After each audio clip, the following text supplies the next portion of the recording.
Muy buenas tardes, bienvenidos a 8 Magazine Ávila en este miércoles 8 de febrero, son las 5 menos 20, aquí estamos en directo, dispuestos a compartir con ustedes una sobremesa, esperamos que agradable, con muchos contenidos que queremos que les entretengan fundamentalmente y que les interesen también. Si nos quieren ver por la noche, ya se lo recuerdo, nada más empezar, pueden hacerlo a partir de las 10, pero esto es en directo, aquí estamos y uno de los contenidos que componen nuestro programa de hoy tiene que ver con la salud, porque el doctor pediatra José María Maillo hablará con nosotros de los 1000 primeros días de vida de un ser humano, algo muy importante, pero hay más asuntos, miren.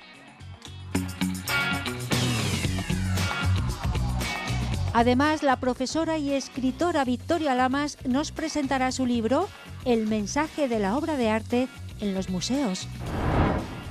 Tendremos tiempo para hablar de la parte más profunda de las personas, la psicológica. Chelo Díaz hoy se centrará en la gestión de una ruptura sentimental. Y finalizaremos este magazine con una charla con la cantante y compositora abulense Sara Veneros, que acaba de publicar su cuarto disco, Amanece. Con su música pondremos el punto y final. Eso será para terminar, la música de Sara Veneros, pero empezamos con este libro que tengo en las manos y que hace un recorrido por los museos y además una visión y una lectura de lo que son los museos, de lo que albergan y de lo que nos pueden aportar muy interesante. Se lo agradecemos a Victoria Lamas, es profesora y además es escritora de este libro y de otros, de los que nos va a hablar también, y nos habla de el mensaje de la obra de arte en los museos, que va mucho más allá de ver unos cuantos cuadros y decir, pues este está bien pintado o no, en fin. Ahora nos va a contar en qué consiste este viaje que Victoria nos plantea en este libro. ¿Qué tal? Buenas tardes, Victoria. Buenas tardes, Ana. Bueno, no es el primero, ¿verdad? Porque hemos tenido ocasión de hablar contigo de otras obras, de otros trabajos de investigación que ha realizado, ¿no? En efecto, en cuanto a libros, no es el primero fue precisamente un libro muy didáctico, ¿no?, sobre el análisis del dibujo infantil y lo que nos puede aportar no solo a nivel artístico, sino de ayuda a pues solucionar cualquier tipo de problema que pueda tener un niño que a lo mejor no puede expresar con las palabras, pero sí lo hace a través del mensaje artístico, por así decir, ¿no? Vaya, o sea que el arte a ti te interesa. Yo lo veo claro, ¿no? Sí, bueno, mi formación de base precisamente es la historia del arte, vale, aunque después, bueno, pues los derroteros de la vida me han ido llevando más hacia el campo de la docencia, la didáctica y demás, con lo cual siempre me ha interesado, y quizá de aquí surge esta obra literaria, ¿no? Siempre me ha interesado el porqué de las cosas, ¿no? Y bueno, en este caso el porqué de una obra de arte, qué es lo que tiene detrás, qué tiene que comunicarnos y por qué su mensaje atraviesa los siglos, porque no debemos olvidar que al final muchas de ellas se han producido hace muchísimo tiempo en sociedades que nosotros, pues la única puertecita que tenemos para llegar a conocer son precisamente estos objetos que hoy denominamos obras de arte, ¿no?, pero que entonces formaban parte del mundo cotidiano, ¿no? ¿Y por qué? El porqué del arte. ¿Cuál es la conclusión a la que tú has llegado con esta investigación, este estudio, y también cómo se transmite eso, ¿no?, a cualquiera, porque es una cosa transversal, ¿no? Eso es, sí, no, lo interesante no es tanto quizá el saber quién lo hizo, bueno, qué técnica empleó, ¿no?, qué lenguaje concreto, qué formas, ¿no?, sino el saber por qué de esas formas, ¿no?, qué es lo que pensaba el artista, en qué contexto social se estaba moviendo, cuáles eran los ideales de esas gentes, ¿no? Eso es lo que al final da vida a la obra de arte y de alguna manera conecta con nosotros, porque el artista vuelca, por así decir, su alma, lo que él está pensando, que va mucho más allá de una forma artística, sobre una obra de arte, y es lo que nosotros de alguna manera cuando vemos esa pintura, esa escultura, ese edificio, ¿no?, esa arquitectura, estamos llegando a captar, ¿no?, directa o indirectamente. Haya pasado el tiempo que haya pasado, ¿no? Eso es muy importante. Claro. Eso es. Lo bonito de esto es que al final nos está transmitiendo algo, porque son obras muy ligadas a la belleza, muy ligadas en muchas ocasiones también a la trascendencia, a lo que hay dentro del ser humano y que le invita a mirar más allá, ¿no?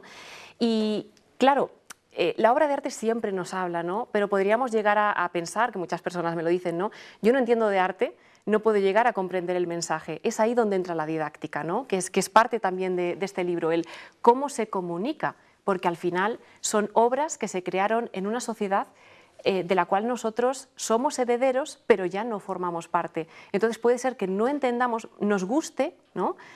Pero no entendamos la profundidad del mensaje que tienen que comunicarnos. Y ahí el rol de los museos es fundamental. Claro, yo te iba a preguntar un poco eso, el ser de los museos, ¿por qué es tan necesario? Ahí efectivamente podemos encontrar el arte con mayúsculas, ¿no? Sea cual sea la técnica o lo que allí se albergue. Pero volviendo a lo que me decías de yo a lo mejor no entiendo de arte, pero esto me emociona, eso está bien, en esencia, ¿no? Y luego ya podemos ir un poco más a profundizar en otros detalles un poco más técnicos, así, pero bueno, si te emociona, eso ya es lo correcto. Pero el porqué de los museos también es muy importante que hablemos de ello. ¿Por qué tienen que estar ahí? ¿Por qué tienen que existir museos? ¿Por qué tenemos que visitarlos? Claro. Claro, las dos cosas, has dicho dos cosas muy interesantes, Ana, y que creo que merece la pena rescatar. Primero, el porqué de los museos y el por qué nos emociona el arte, ¿verdad? Bueno, los museos, el primer museo nace en la Edad Moderna, precisamente de las colecciones del Papa, que entonces era un poder también político, que dona a la ciudad de Roma, precisamente porque cree que es importante para su historia, para su identidad, el primer museo público del mundo. Los museos, tal como los conocemos actualmente, vienen precisamente de la Revolución Francesa en un intento de frenar la destrucción que estaba habiendo de bienes culturales, ¿no? de la nobleza, de la Iglesia y demás, bueno, pues porque eran importantes para la sociedad. Se conservan esos bienes porque de alguna manera nos están hablando de lo que somos, de lo que hemos sido, de cuál es nuestra cultura y nuestra historia. Entonces, ¿por qué son tan importantes los museos? Porque han pasado de ser inicialmente una especie de contenedores de cosas, por así decir, ¿no? Una especie de cámaras de cosas maravillosas, a unos lugares en los cuales, y esto es lo que se les está pidiendo a nivel internacional, en los cuales los pueblos, la gente, pueda encontrarse a sí mismo, pueda encontrar su historia, pueda saber cuál es su identidad, ¿no? Y al final, y esto es muy interesante, desde pues, la UNESCO, el Consejo Internacional de los Museos, están pidiendo que estas instituciones sean transmisores de valores universales, integradores sociales, que intenten ser espacios polifónicos para que todos puedan encontrarse a sí mismos y que generen un espacio de comunicación y de paz. Y esto yo creo que es muy importante porque al final la cultura, el arte, lo que nos está devolviendo de alguna manera es la imagen de la grandeza de lo que somos, ¿no? Y lo que nos significa frente a otros pueblos. No es lo mismo el arte que se ha producido aquí en España durante siglos que, por ejemplo, el arte italiano, incluso aunque tengamos cositas en común, o el arte, por ejemplo, del norte de África, que también el sur de España tiene mucho que ver, ¿no? Hay algo que nos significa y eso hace, a través del patrimonio cultural y del arte que contenemos en los museos, que nos siga emocionando. Es muy importante eso que dices, transmisor de valores universales y de paz. Me quedo con eso, por eso son casi intocables en conflictos bélicos. Si se destruye un museo, eso es imperdonable, ¿no? Porque ahí está la esencia de todas las personas y de las almas, ¿no? Podríamos decirlo así. Es muy importante eso que comentas, transmisores de paz, ¿no? Visitar un museo no solamente es apreciar técnicamente las obras que se encuentran allí, sino algo más, ¿no? Sí. Claro, es muy interesante en esa línea, ¿no? Cuando hay algún conflicto bélico, y vamos, me estoy acordando actualmente de algunas recomendaciones, ¿no? que se emiten a nivel internacional, siempre se intenta que si hay expolio de obras de arte, si hay destrucción de museos, que en la medida de lo posible el resto de países colaboren, ¿no? Estoy recordando, no me acuerdo concretamente qué resolución de las Naciones Unidas, pero sí que se dijo, por favor, los bienes culturales que están saliendo de este país, que está en conflicto, que nadie los compre si se encuentran en el mercado negro, porque hay que devolverlos a este país. Intocable, claro. Porque al final es parte de la cultura, y si no es como que nos quitan nuestras raíces, ¿no? y nos falta algo. Bueno, todo esto, esto y muchas cosas más nos lo cuenta Victoria Lamas en este libro, El mensaje de la obra de arte en los museos. Antes de hablar así ya un poco más del libro en cuestión, sí que me gustaría que nos contaras por qué se te ocurrió escribir sobre este asunto. Bueno, sabemos por qué, señores, porque le apasiona este asunto, pero bueno, cuéntame un poquito cuándo empezaste a fraguar esta idea, Victoria. Bueno, verdaderamente este libro viene bueno, pues de un trabajo de investigación, ¿no? Reflexivo, pero viene de una chispa que yo creo que he tenido siempre desde pequeñita frente a bueno, pues pinturas, esculturas, obras de arte, ¿no? Yo frente a estas piezas, claro, al principio una no entiende, ¿no? Y ves una piedra detrás de otra en un yacimiento arqueológico, o ves un edificio histórico que te gusta, no sabes por qué, y vas viendo cómo otras personas te cuentan historias, ¿no? Y en lo que tú ves, las formas que tú ves, otra persona te está contando una historia, te está de alguna manera descubriendo un mundo al cual tú no tendrías acceso sin estas obras, ¿no? Y es así como yo empecé a interrogarme cómo era posible que esta persona me comunicara tanto de una pieza que aparentemente son formas, ¿no? Es bonita, es una pintura, es una escultura, y precisamente, ¿no? Esto es lo que da vida a este libro. ¿Por qué? ¿Qué hay detrás? ¿No? Y cómo los museos, en este caso, estas instituciones que serían responsables de conservar, custodiar y proteger este patrimonio cultural, cómo lo están mostrando. Vemos algunos ejemplos de cómo se muestra, ¿no? Estos son algunos museos, hemos elegido imágenes de museos muy emblemáticos, pero ahí se ve como esa interacción, ¿no?, del museo y la persona que lo visita, es muy importante, ¿no? Sí, justamente de estas imágenes, que si no me equivoco son del Museo Nacional de Escultura de Valladolid, que sí, se trabaja de manera muy directa en este libro, nos está mostrando efectivamente las piezas y también cómo el museo, qué dice de estas piezas, ¿no? Cómo a través de los talleres didácticos, de la misma exposición, cómo dispone las obras en sala, hace que dialoguen entre sí y va transmitiendo de alguna manera ese mensaje explícito y también oculto de las obras de arte. Y eso es lo bonito de los museos, el que no solo es un escaparate donde yo voy y miro y ya está, ¿no?, sino que lo que están intentando hacer es permitirnos entrar en ese pasado que nos pertenece, porque es nuestro, ¿no?, es nuestra historia, y nos da las claves, las pautas para interpretar y para ir más allá. Y eso es fantástico, porque nos permite establecer esa especie de conexión con esa sociedad precedente. ¿Cuánto tiempo te ha llevado a hacer esta obra, este mensaje de las obras de arte en los museos? Bueno, en sí, lo que es el estudio, aproximadamente unos 3 años, luego ya redactar el libro un poquito más. Pero bueno, sí, ha tenido un proceso largo, cuidado, bueno, pues de reflexión y de estudio, porque no es solo a lo mejor trabajar el tema de los museos, su trayectoria histórica, cómo muestran el mensaje y analizar uno en concreto, ¿no?, para ver qué herramientas didácticas tienen y cómo las emplea, sino que aparte encontramos un problema fundamental, ¿no?, porque hablamos de obras de arte y es que actualmente en el mundo del arte nadie es capaz de definir lo que es el arte, ¿no?, porque es como si el concepto que veníamos usando hasta el siglo XX ya no nos sirve. Claro. Y entonces lo que se ha tratado de hacer en esta obra también es enganchar una segunda parte, que después hablaremos si quieres de ello, tratando de estudiar, ¿no?, qué han dicho los filósofos del arte a lo largo del siglo XX y tratar de incluso hacer una reformulación de todo lo que han dicho, integrando este rol social del patrimonio cultural y de los museos actualmente para dar una definición propia de lo que es el mundo del arte, cómo funciona y cómo de alguna manera podríamos definirlo, ¿no?, en la actualidad. Claro, yo te iba a preguntar cómo se estructura este libro. Me estás dando ya algunas ideas, ¿no?, de la estructura. Primero un análisis y después una reflexión, ¿no?, también. Cuéntame. Efectivamente, el libro tiene 2 partes muy marcadas, cada parte tiene unos capítulos.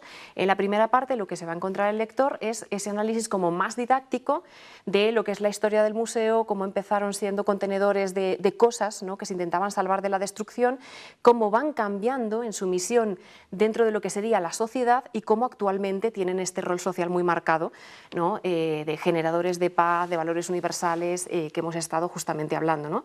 Además se hace ese análisis del Museo Nacional de Escultura de Valladolid, que es un museo fantástico, de verdad que si alguien no lo ha visitado les invito a que lo hagan. Lo tenemos cerquita, además. Está muy cerquita, sí. Está en nuestra comunidad autónoma, es el único nacional que, bueno, pues con esta solera que tiene un museo nacional, que contiene una colección magnífica, ¿no?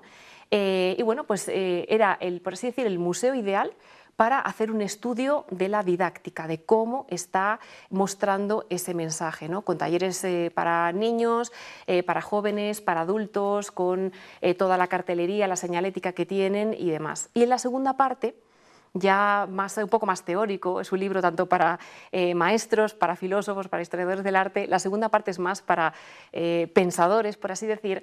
Ya se hace ese análisis de, bueno, qué ha pasado con el patrimonio cultural, con el arte, cómo lo definíamos, cómo se ha transformado, cómo podríamos definirlo, tratando de integrar todos los movimientos artísticos que hemos tenido en el siglo XX, que al final han roto todos los moldes y todos los esquemas de lo que pensábamos que podía ser el arte, ¿no? Y ahora ya ni te cuento, porque bueno, hay un concepto de arte que es mucho más abierto e incluso del antiarte. En algunos casos hablan, pero bueno, que es arte también y que nos ofrece una perspectiva diferente.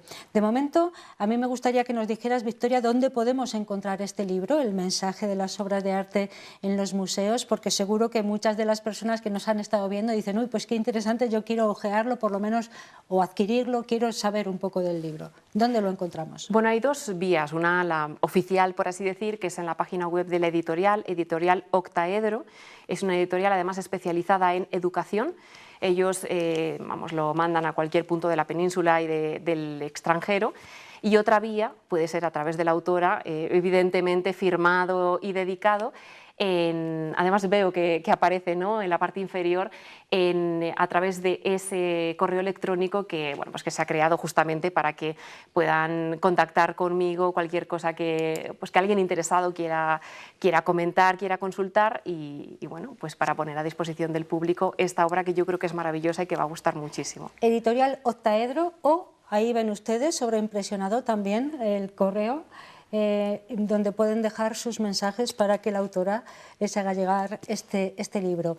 ¿En las librerías lo podemos encontrar fácilmente? O... En las librerías físicas, de momento no, porque es un libro de reciente edición, claro, y entonces normalmente hacen envío bajo demanda. Lo más fácil es siempre Editorial Octaedro y directamente o bien a cualquier librería y que lo pida la editorial Octaedro, porque, como decía, es súper fácil que lo envíen a Península y a, bueno, pues sobre todo toda Europa, ¿no? El mensaje de la obra de arte en los museos, a través de esos espacios magníficos que nos transmiten paz y que albergan lo que hemos sido y lo que somos. Muy importante. Muchísimas gracias, Victoria Lamas, profesora y escritora de este libro, por haber estado con nosotros, pues contándolo con tanta generosidad. Muchas gracias. Muchísimas gracias a vosotros. Hasta pronto, hasta el próximo, ¿vale? Ya nos contarás. Vamos a hacer una pausa para la publicidad, una breve pausa para los consejos, ya saben ustedes, y después hablaremos de salud, de la de los más pequeños, con el pediatra José María Maillo.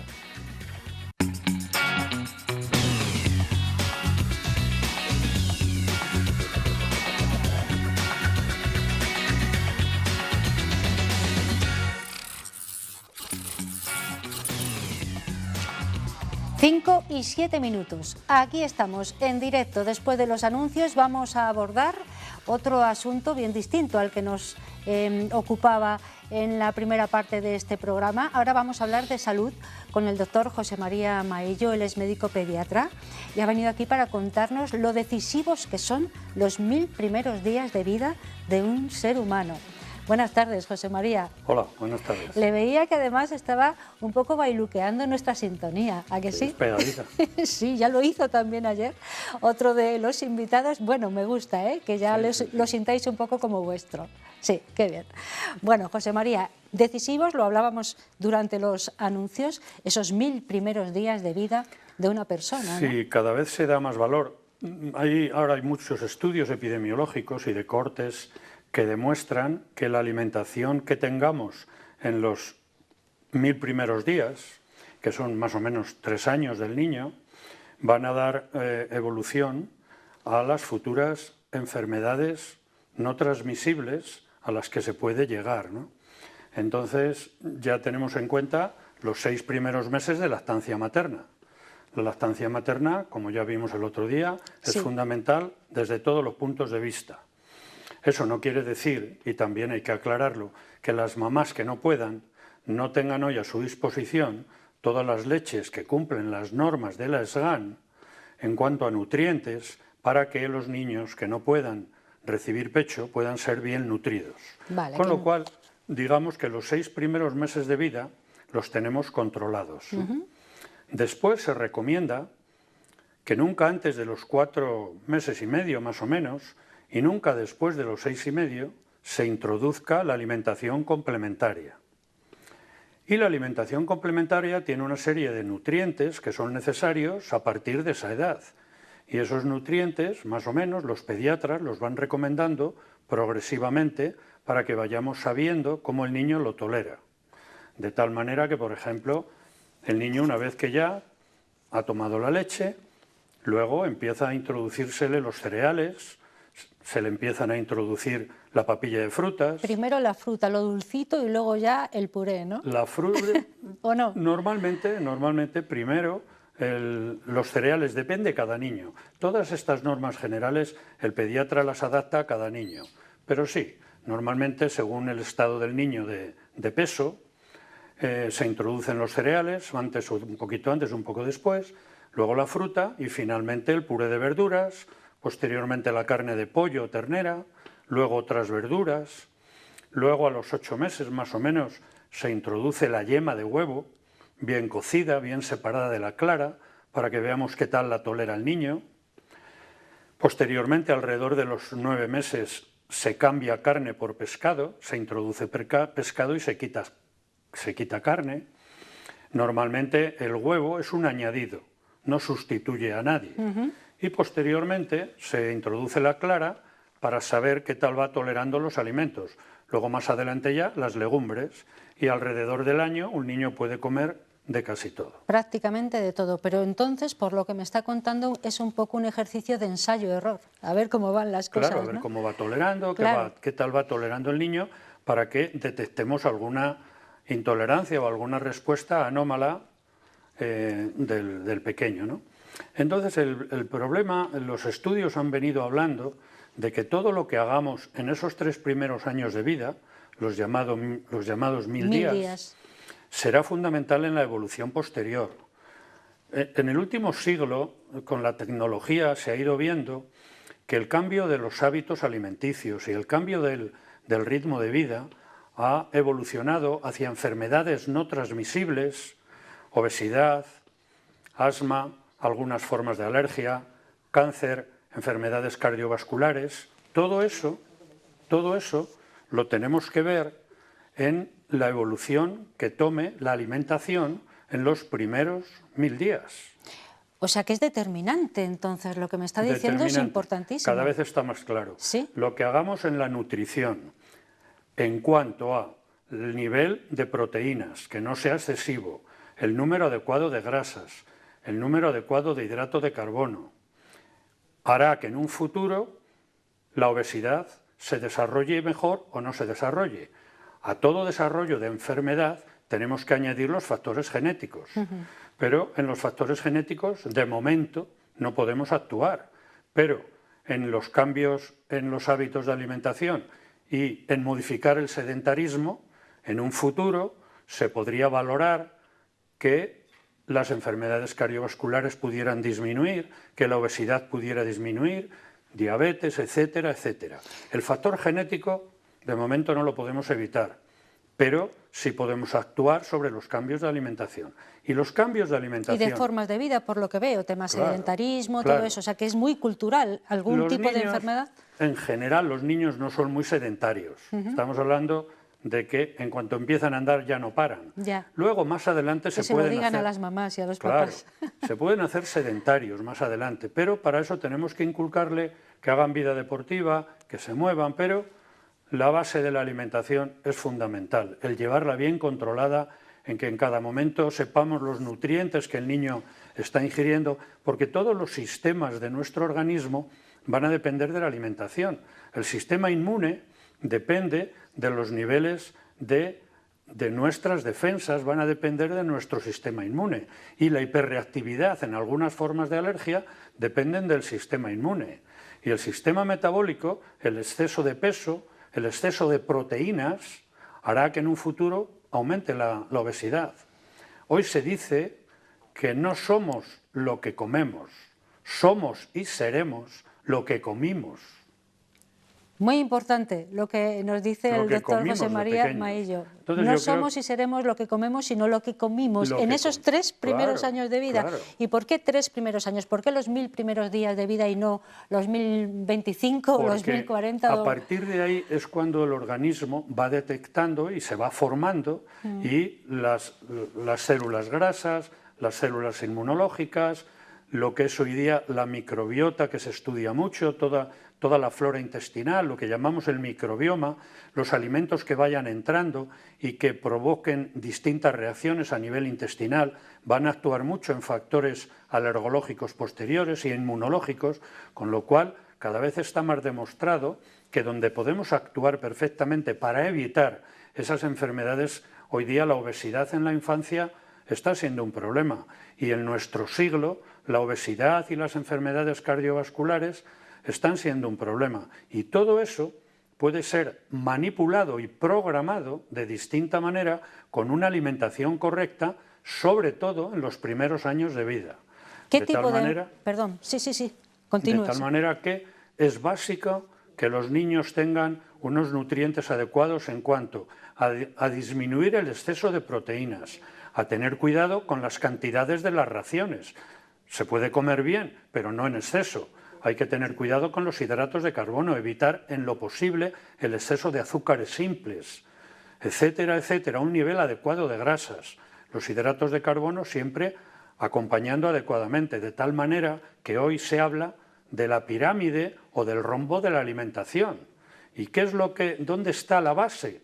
La base está en las legumbres, en las verduras, las frutas, las proteínas, el nivel adecuado, grasas y aceites, el nivel moderado, dulces y azúcares, el nivel moderado. Entonces, las raciones que se recomiendan para una adecuada alimentación hoy día se basan en nivel adecuado de proteínas, nivel adecuado de grasas, nivel adecuado de hidratos de carbono, y todo eso hoy día lo puede decidir perfectamente y dirigir los pediatras y posteriormente los médicos que recomiendan lo que debemos de ir comiendo en cada época. Y hoy día está todo estipulado. Sí, más o menos. pero hay muchas complicaciones. Ahora, luego hay que cumplir. Claro, primero, esa pirámide que todos hemos estudiado, yo creo, claro. Sí, es muy interesante básica. en ciencias, es básica.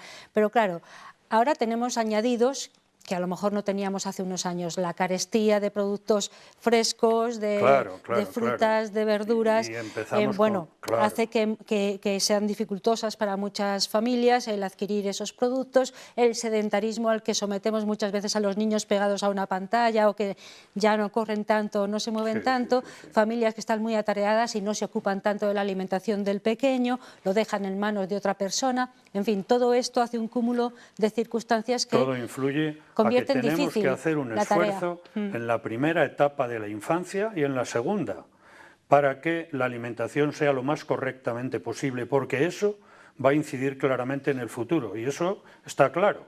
Digamos que es de las cosas que se demuestran en estudios epidemiológicos y en estudios que se están haciendo cada vez más. ¿Qué enfermedades entonces podrían prevenirse con una buena alimentación en esos 1000 primeros días de vida de un ser humano? Las básicas serían la obesidad, las enfermedades cardiovasculares, lo que hoy día se llama el síndrome metabólico, hipercolesterolemia, tensión arterial, sedentarismo, etcétera, etcétera. Además de eso, también la alimentación influye en el desarrollo del cáncer, las alergias, algunas formas de asma, pero fundamentalmente en la obesidad, la diabetes y las enfermedades cardiovasculares.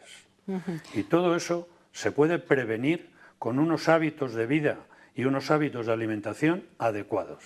Bueno, el anterior programa hablábamos de la lactancia materna como la idónea, la ideal, para mantener durante al menos 6 meses. El gold estándar que se dice ahora. Eso es. Ahora estamos hablando de esos 1000 primeros días de vida de un ser humano.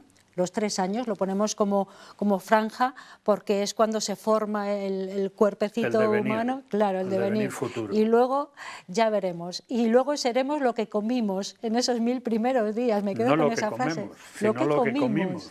Bueno, muy interesante. Consejos que puedan dar ahora muy rápidamente, doctor Maillo, a las familias que nos están viendo. Lo fundamental es seguir las indicaciones del pediatra en cuanto a la evolución de la introducción de la alimentación complementaria, con un ritmo y con una adecuación de las reacciones a cada niño. No todos los niños tienen el mismo peso ni las mismas características al comer. Toda norma general debe de adaptarse a los pacientes y a sus familias, y todo eso el pediatra lo va controlando. Y luego en la adolescencia, pues también los médicos generales van llevando y adecuando a que la persona, cuando se ha desarrollado después de la adolescencia, pues haya tenido una alimentación y una forma de vida adecuada que redundará en el futuro de manera clara. ¿Cuál es la comida principal, la que deberíamos cuidar más en un pequeño de hasta 3 años? Yo creo que deberíamos de cuidar las 4. Por ejemplo, yo he hecho en falta que los niños a veces, por circunstancias de la vida que llevamos, desayunan poco, excepto si vamos a un hotel o los sábados y los domingos, pero habría que desayunar más. En las casas la gente sale con prisa, por pies, sí. Y entonces rápidamente no hay tiempo, y sin embargo habría que hacer un desayuno un poco más amplio, con más fruta, a lo mejor con alguna proteína, aparte de la leche y los cereales. ¿Qué es lo que hacemos? Pues recurrimos al almuerzo intermedio, que hay que comer algo, pero tiene que ser algo que sea adecuado. Frutas, proteínas, etcétera. Luego la comida... No valen productos preelaborados. Claro, la comida de mediodía debe ser adecuada. La merienda debe ser más suave y la cena más suave. Y yo creo que la alimentación fundamental, el esquema estaría en la mediodía, y un buen desayuno y una buena alimentación a mediodía no obligarían a cenar tanto, que también es bueno, más para los adolescentes y mayores que para los niños, pero verdaderamente la alimentación debería de desayunarse un poco más, debería de comerse moderadamente bien, merendar y cenar con más cuidado, puesto que te vas a la cama y no necesitas tanto gasto de energía. Nos lo ha estado contando el doctor José María Maillo, es médico pediatra. Nos habla de esos 1000 primeros días fundamentales en la vida de un ser humano, porque teniendo en cuenta esos 1000 primeros días y sobre todo la alimentación en esos momentos de la vida, podemos prevenir enfermedades futuras, algunas muy complicadas, ¿no? Sin lugar a dudas. Muchísimas gracias, doctor, por haber estado aquí. Seguiremos avanzando en esto del ser humano. Bueno, vamos creciendo y creciendo, pero cada etapa es un mundo. Iremos despacio. Muy bien, gracias. Gracias a vosotros. Vamos a hacer otra pausa para la publicidad, no se muevan mucho, porque volvemos enseguida para hablar de salud psicológica con Chelo Díaz.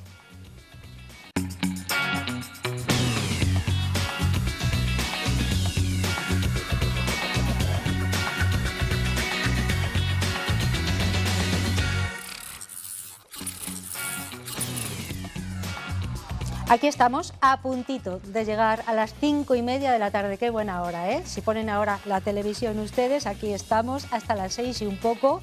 Si la van a poner esta noche, pues también vamos a estar, porque a partir de las 10 les acompañamos y les repetimos todo este programa de forma íntegra. Aquí estamos con nuestra velita, nuestro candil que nos ilumina, y con Chelo Díaz, que es nuestra psicóloga de cabecera y nos acompaña un día más, como cada 15 habitualmente. Chelo, buenas tardes. Muy buenas tardes, Ana. ¿Qué tal estamos? ¿Bien? Muy bien, muy bien. Bueno. Encantada de estar aquí, ya sabes que me gusta mucho. A nosotros también tenerte, porque aprendemos muchísimo, salimos muy reconfortados muchas veces, y hoy además vamos a hablar de un tema que es tristemente actualidad, a raíz de una canción de Shakira, precisamente, que bueno, intentó hacer una ruptura sentimental o emocional con su pareja, Piqué, pero que bueno, se dedicó a destrozarle en vida a través de una canción. Eso nos ha servido para hablar de cómo gestionar una ruptura sentimental de forma sana, ¿no?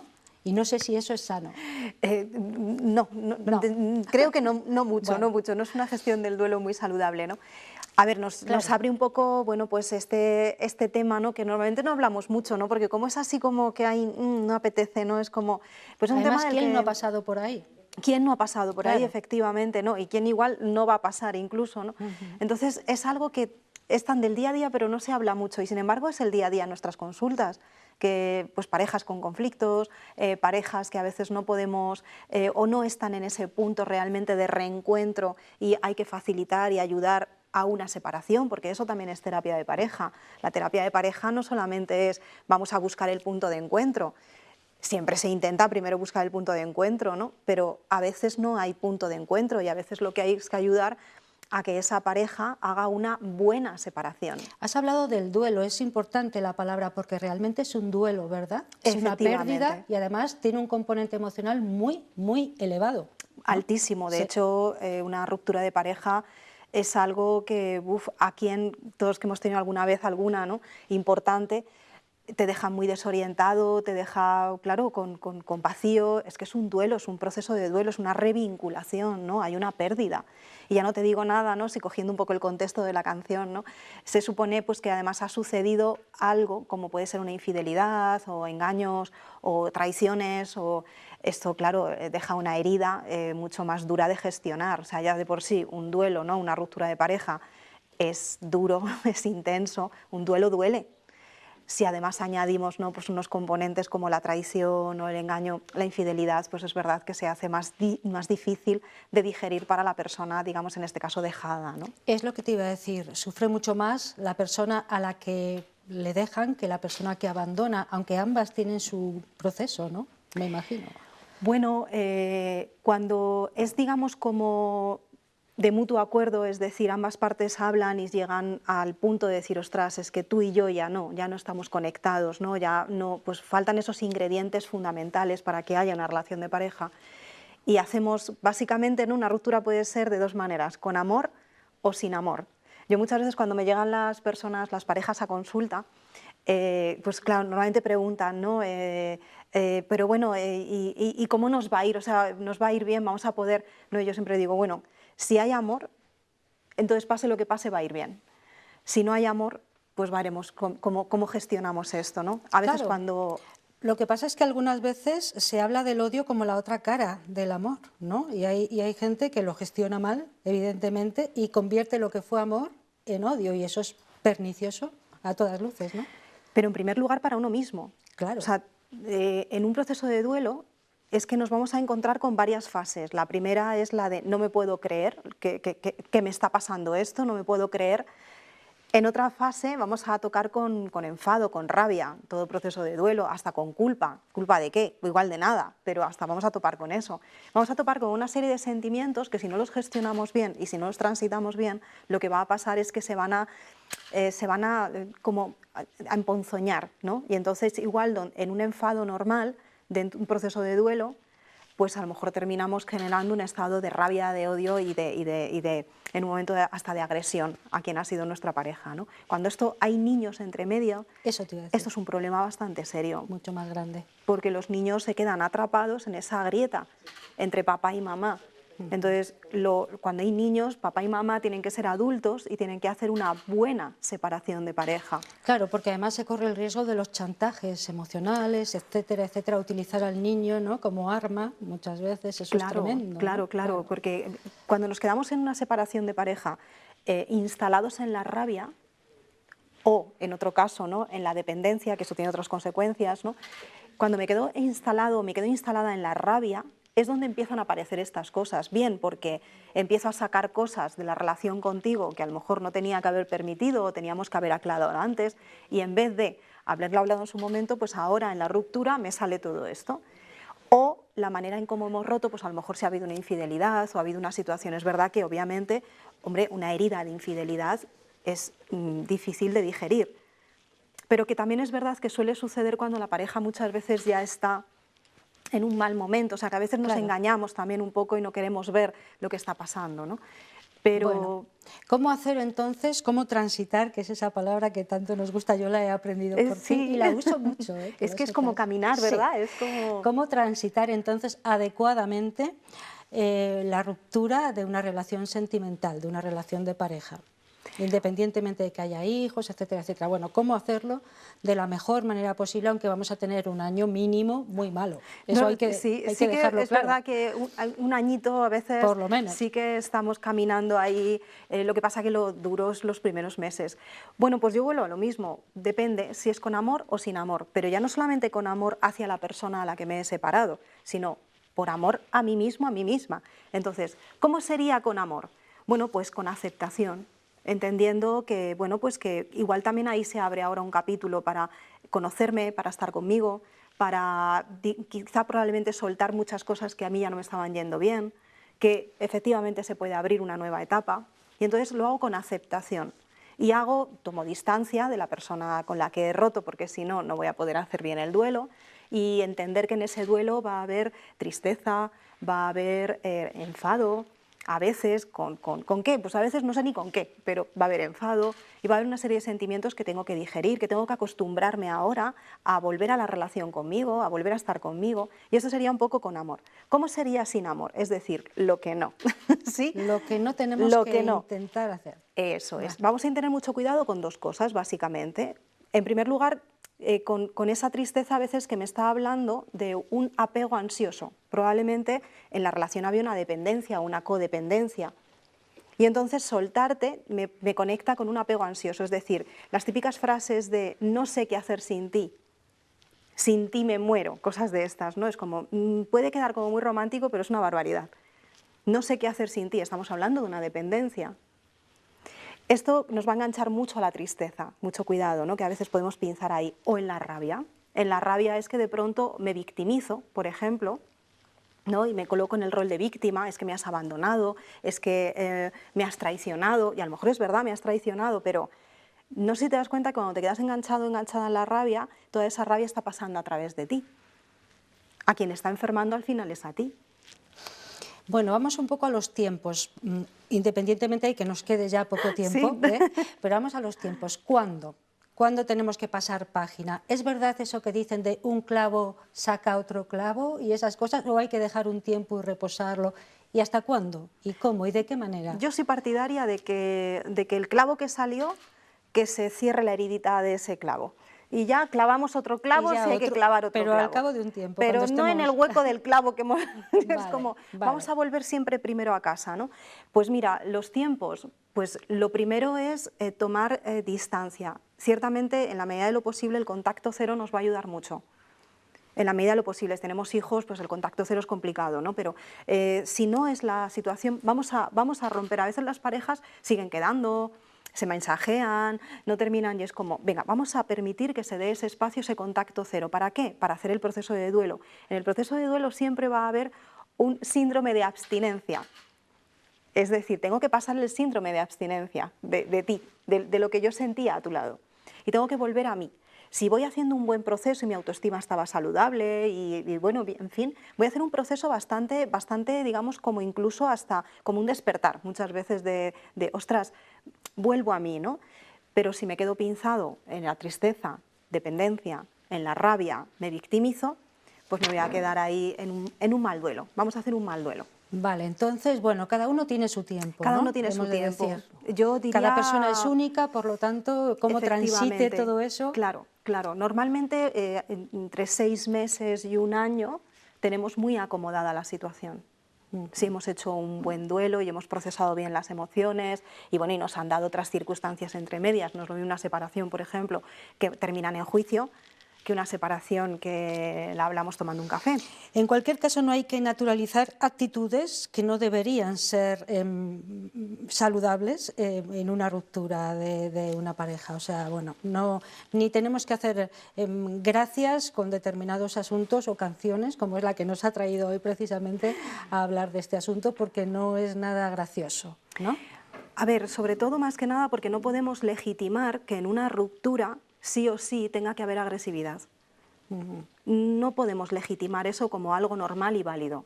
Que sucede muy a menudo es una cosa, que sea saludable es otra. Que algo sea habitual no significa que sea sano, que sea bueno, que sea normal. Entonces no vamos a legitimar rupturas desde la rabia, desde aquella cosa de, pues es normal que estés... Bueno, pues no, las cosas a veces se acaban y no hay culpables ni responsables, ¿no? Pero a veces nos cuesta y nos victimizamos.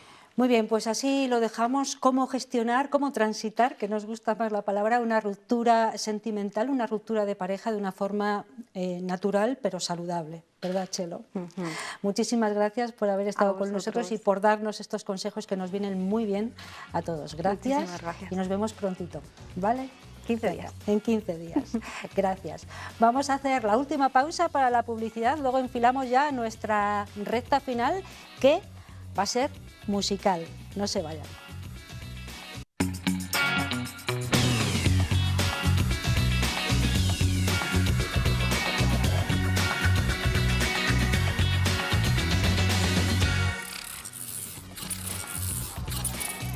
Y a la vuelta de publicidad afrontamos ya el último recorrido de nuestro programa de hoy. Será un recorrido musical, además muy interesante y muy optimista. Sara Veneros, que es una compositora y cantante abulense, estará con nosotros, no aquí en plató, porque no puede estar en directo en este plató, pero sí ha tenido la gentileza de venir hasta los estudios de la 8 Ávila. Hemos podido grabar una entrevista con ella para que nos hable de su último trabajo. Se llama Amanece. Es un proyecto optimista que tanto necesitamos ahora. Véanlo. Sara Veneros, cuánto gusto tenerte aquí, poder hablar contigo, poder charlar de la vida y sobre todo de la música. Encantada, muy agradecida. Muchísimas gracias a ti, Ana, por traerme aquí, que tenía muchísimas ganas de venir por aquí, por Ávila. Y nosotros de encontrarnos contigo y de que nos cuentes, porque tu trayectoria musical ya es larga, me parece. Vienes aquí por un acontecimiento del que vamos a hablar ahora, que es muy bonito, pero me gustaría que habláramos antes de cuál ha sido tu trayectoria, de cómo empezaste en el mundo de la música, porque además de compositora, eres intérprete, bueno, estás muy vinculada con la música también profesionalmente a otros niveles. Háblame un poco de todo. Bueno, pues yo empecé aquí, mira, con tu compañera, con Patricia, que te lo decía, ¿no? que ella es músico también, y empecé en el conservatorio aquí cuando era pequeñita. Yo tenía muy claro que yo quería dedicarme a la música y empecé, yo me fui al conservatorio a los 12 años, empecé aquí en el Conservatorio Tomás Luis de Victoria, luego seguí en el Conservatorio Superior de Salamanca, luego me fui a Madrid a estudiar también música moderna, jazz, canto moderno. O sea, yo siempre seguí estudiando a la par que yo hacía otras historias, siempre he estado cantando, he estado en grupos de teatro y bueno, me he ido formando hasta que llegó un momento en el que yo, después de tener tanta formación y mucho bagaje también cantando canciones pues, de música sefardí, de música de jazz, de todo, decidí que la mejor manera que tenía yo de expresarme era a través de mis canciones. Y entonces empecé a componer mis canciones. Yo creo que en el 2008 fue cuando di mi primer concierto con mis propias canciones en Madrid, en una sala que se llama El Rincón del Arte Nuevo, que es una sala como muy mítica también, y me acuerdo que hubo un montón de gente y ahí empezó la historia. Tengo mucho que agradecer a un personaje, una persona maravillosa con la que me encontré y que es la productora de mis discos, que es Juan Pablo Toch, que me cogió por banda y me dice, bueno, vamos a estudiar música moderna, pero vamos a hacerlo a través de tus canciones, vamos a ver si nos sale, si se te ocurre algo, ¿no? Y entonces pues empecé a componer. En esos momentos estaba en un proceso también personal de autoconocimiento, porque ese proceso lo sigo haciendo ahora, un proceso de autoconocimiento, y de ahí surgió el primer disco en 2012 y ya pues no he parado. Fíjate, o sea, una historia larga, además también das clases de guitarra a gente que está aprendiendo, ¿no? Sí. Y la vida te ha llevado a tener ya cuatro discos, me parece, que están por ahí en plataformas y también físicamente, y sobre todo a presentar un último disco, este cuarto, que se llama Amanece, que es un canto al optimismo. Bueno, pues realmente cuando una persona hace discos, realmente son procesos vitales. Si eres honesto contigo mismo realmente, lo que tú estás contando es tu vida y estás narrando la vida a través de canciones. Y bueno, y en este caso, este cuarto disco, que realmente es el tercero en solitario, el tercer disco es un disco de chakras que hice con Guillermo Hernández Coronado, que es muy bonito también, pues me veía en la necesidad de expresar al mundo otra realidad de la que nadie habla, otra realidad que la realidad de los seres humanos, que realmente los seres humanos somos seres maravillosos y se nos olvida decir que somos seres maravillosos. Y es verdad que hay de todo y hay seres también que son horribles y todo eso. Pero bueno, en esencia el ser humano tiene una parte, un componente espiritual, un componente con no sé cómo lo quieres llamar, con la parte creadora, con Dios o como lo queramos llamar, y eso somos nosotros también. Y eso se nos olvida. Y durante estos años hemos estado muy encerrados, claro, ha pasado también una pandemia, han pasado muchas cosas. Muchas cosas. Y parece que... Y nada buenas. Y nada buenas, y parece Sí. que el ser humano ha perdido la fe en el ser humano. Qué necesario es esto que estás contando, que seamos conscientes de ello. Entonces sí que podemos decir que son buenos tiempos para la lírica. Sí, bajo mi punto de vista sí. De hecho ahora pues conozco a muchos artistas también y el panorama musical ahora veo que hay un montón de discos nuevos, también con un talante positivo, y hay un montón de festivales. O sea, justamente el año pasado lo hablaba yo con el dueño de Galileo Galilei, decía que es que era el verano donde más festivales de música había habido en toda España. Y es brutal, porque yo creo que hay una necesidad muy grande de encontrarnos con otra realidad y de encontrar pues eso, con la alegría y volver a disfrutar un poco de...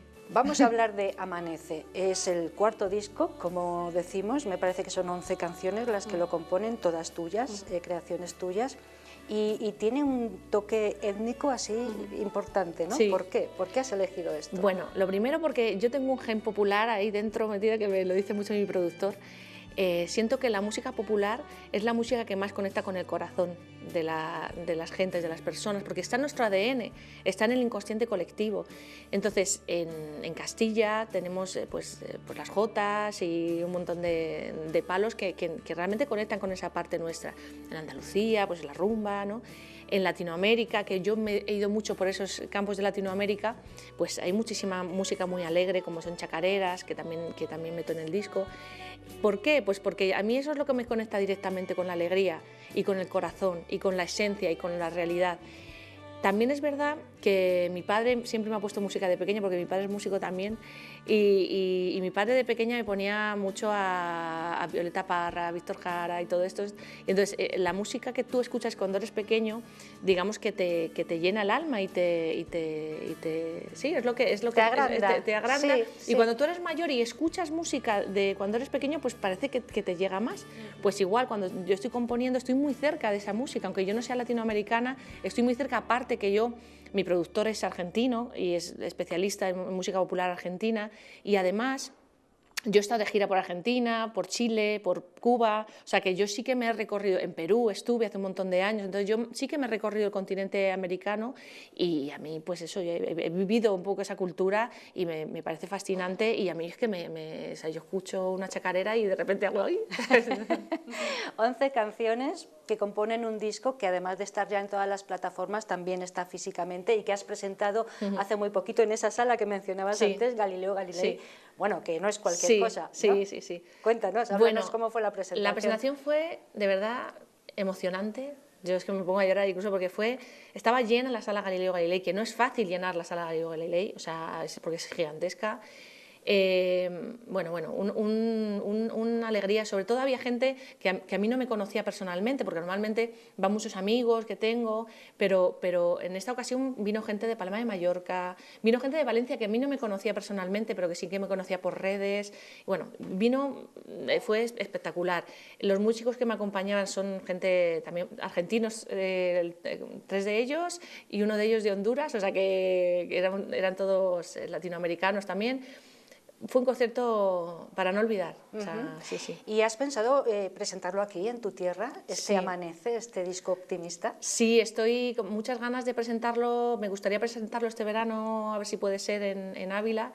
Estoy en conversaciones con el ayuntamiento a ver si es posible venir, porque me encantaría. Los otros discos también les he venido a presentar aquí a Ávila, y la verdad que qué mejor lugar que presentarlo en mi tierra y con las murallas de fondo. De hecho, vamos a terminar con una interpretación tuya en directo allí en el Episcopio, con las murallas de fondo. Sí.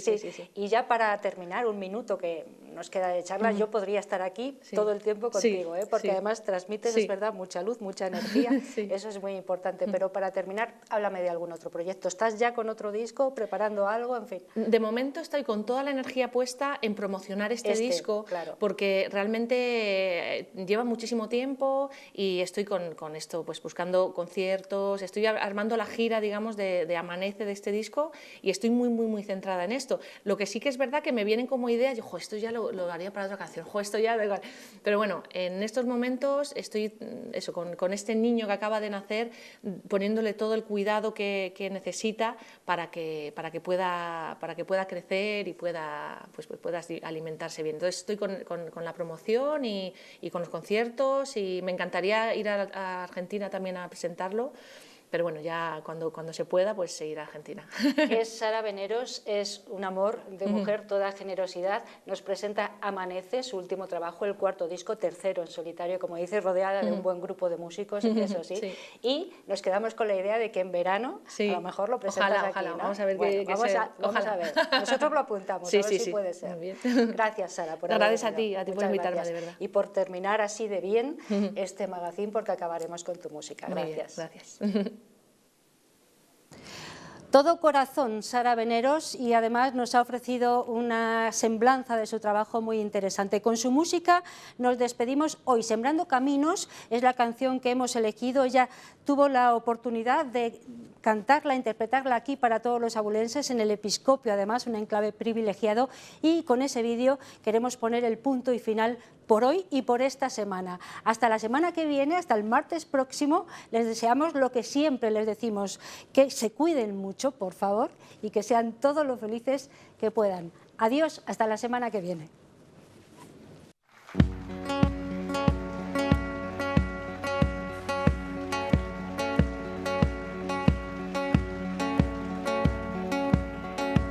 Voy recogiendo trocitos de maní, voy recogiendo las lágrimas que di, sembrando caminos para ti.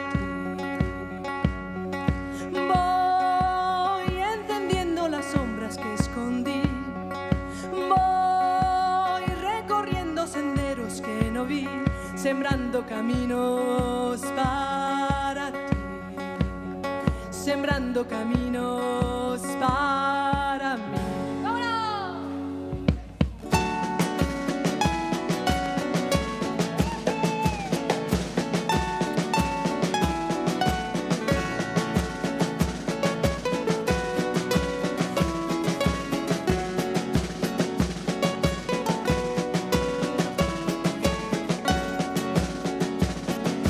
Voy acudiendo a las citas que no fui, voy escuchando las voces que no oí, cantando a la vida para ti. Yo voy abriendo las puertas que no abrí, voy descruzando los brazos al sentir que tiene la vida para mí, que tiene la vida para ti. Y si el tiempo se enfada, seguiré con la sonrisa eterna de mi ser, sembrando caminos para ti, sembrando caminos para ti.